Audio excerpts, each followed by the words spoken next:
Assalamu alaikum warahmatullahi wabarakatuh.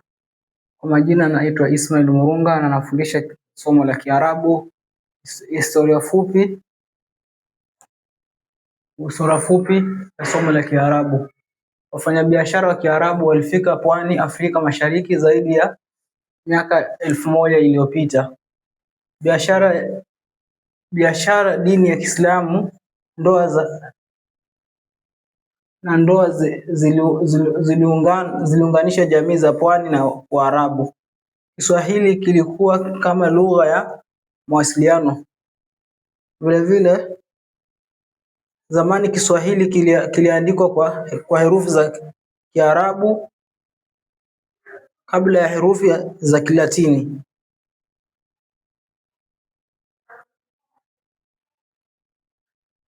Naanza kusomea somo la Kiarabu, maneno ya mkopo. Kuna katika jedwali kuna jedwali mara tatu. Jedwali la kwanza hili, la pili, la tatu. Jina la kwanza ni kitabu katika lugha ya Kiswahili, vile vile katika lugha ya Kiarabu ni kitabu.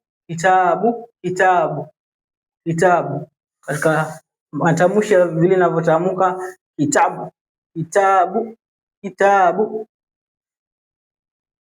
Katika Kiswahili kuna salamu. Katika lugha ya Kiarabu salam.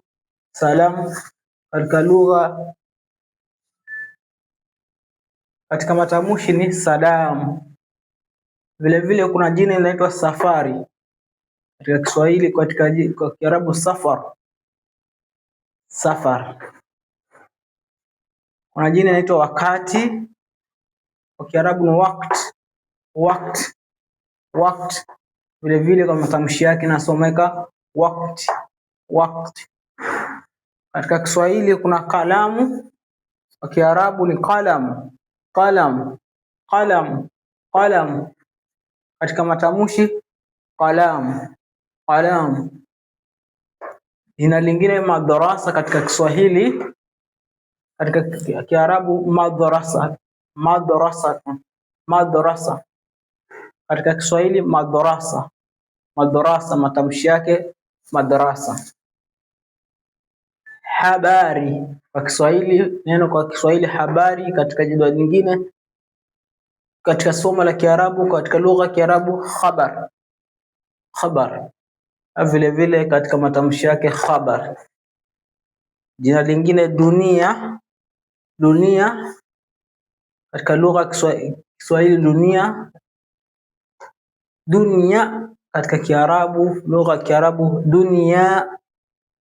Katika matamshi dunia. Lugha ya Kiswahili heri.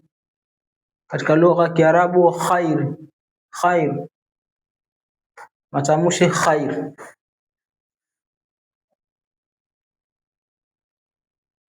Asante kwa kutazama, kwa kunisikiliza na kunipa masikizi yako.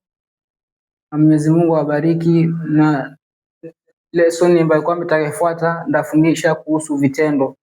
Nafikiri ukitaka kunipata nipate katika namba yangu +254 711 79 66 45 kwa mawasiliano na kusoma zaidi lugha ya Kiarabu.